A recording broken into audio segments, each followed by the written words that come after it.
to denigrate, to dilute the emphasis we're trying to place on those young people, some not so young now, brought to this country and dreaming of becoming citizens. For the president to demean them, as he did last night, was a very, very low point to me. Congressman Jim Clyburn, a prominent Democrat, saying the lowest point in the State of the Union was when the president said Americans are dreamers too. In that speech, the president laid out a path to citizenship for 1.8 million young illegal immigrants and talked about cracking down on lawbreakers. The Border Patrol says it just arrested 2 DACA recipients in separate incidents, the 2 young illegals allegedly involved in human smuggling. Border Patrol says one of the dreamers was scouting, the other was a driver for separate smuggling crews.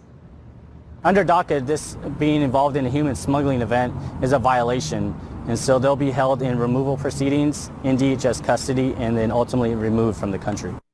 Lawmakers, even some Republican members, by the way, are not too thrilled about the White House immigration proposal for different reasons.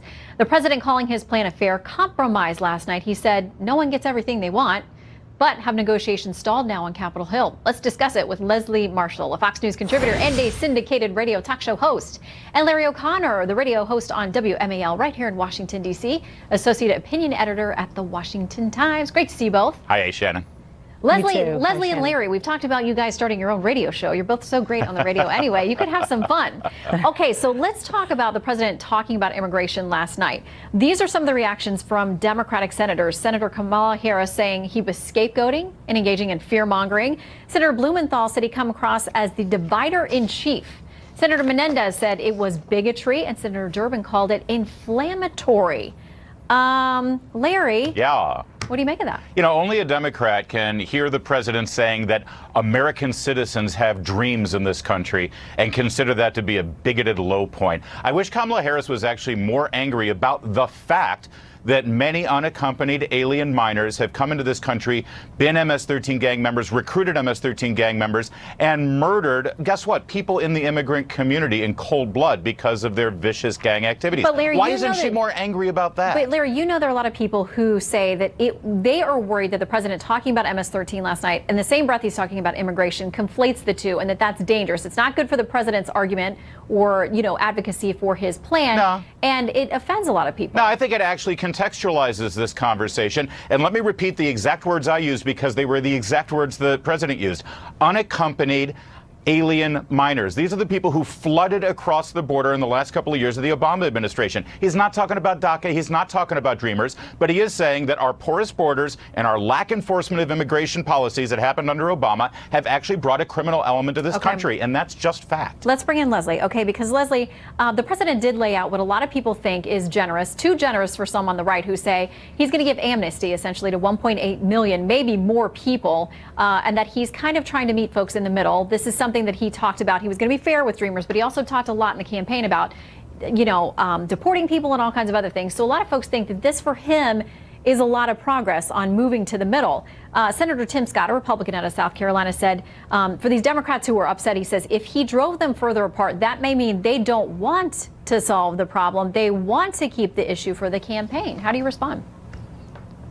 Absolutely not. I mean, the overwhelming support from the Latino community goes to Democrats. That would really hurt Democrats politically, and that's not what we as Democrats want. Look, I live in the state that has the largest Latino population, also has the largest streaming population, also has the largest undocumented population, and by the way, has the largest gang population, which is not MS-13, but the Crips and the Bloods. MS-13 makes up less than 1%, Larry. Look at your facts, Department of Justice facts, by the way, and the majority of the MS-13 gang members in the United States are actually American, born, bred, and raised men and women who were recruited from our schools, unfortunately. But Shannon, to answer your question, this is not a compromise, and even though some would say it's generous, not at all. You're looking at a 10 to 12-year path. You're looking at 5 out of 7 of the protections in place for immigrants currently that are being ripped apart. It doesn't help help the refugees.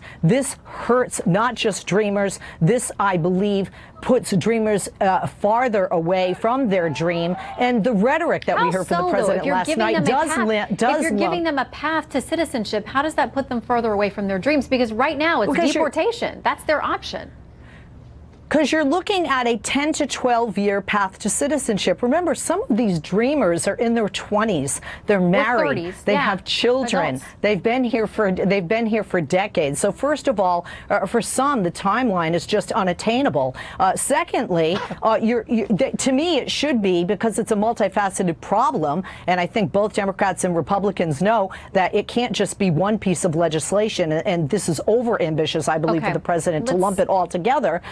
That's part of the problem. And then rhetoric-wise, last night what he did, in my opinion as a Democrat, is he lumped MS-13, undocumented workers, and dreamers all together. Okay, let's bring Larry back in here because he's chuckling. Yeah, no, because listen, we had a legal immigrant from Brazil on the show last week. She talked about the years and the money and the effort it took her to become legal, and said it's not fair. She was even on the fence about whether after 10 or 12 years these folks should have the same privilege, that she risked everything and spent every dime she had to achieve. So that's right. The most clarifying thing that happens to me on a daily basis when we talk about immigration is when legal immigrants call into my radio program and they tell me how angry they are at the entitlement attitude that comes from people who think that they should just be given citizenship because they're demanding it in the streets. That's wrong, and I'm sorry. You're asking for some facts here. I'll tell you some facts, Leslie. The recommendations from the president right now, reducing immigration down to 500,000 per year, that was recommended by Democrat Barbara Jordan and her commission in the 90s under Bill Clinton.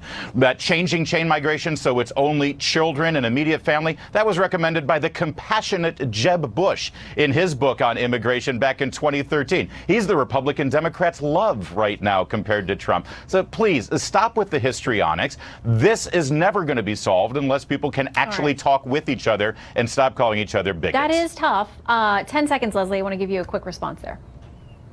Well, Larry, I'm not calling the president or you or anybody in the Republican Party a bigot, but I do think that the rhetoric has been from the president. We saw it on the campaign trail, and I think even though more presidential, it was echoed last night. This was not a unifying speech on immigration. I think it was more divisive, and we saw that from remarks not just from Democrats, but I think we're going to see that going forward from the lack of votes needed in both the House and the Senate by Democrats and Republicans that need to come together on this very issue. Yeah, they've got a gulf to span there. By the way, in reaction to this speech last night, too, also thought it was interesting, the ACLU was upset about how many times the president used the word America in the speech last night. That's a debate for another tells day. you everything you need to know, Leslie and Larry, come back soon. Lack of using the word woman. That upset me. We'll see you guys soon. Thank you.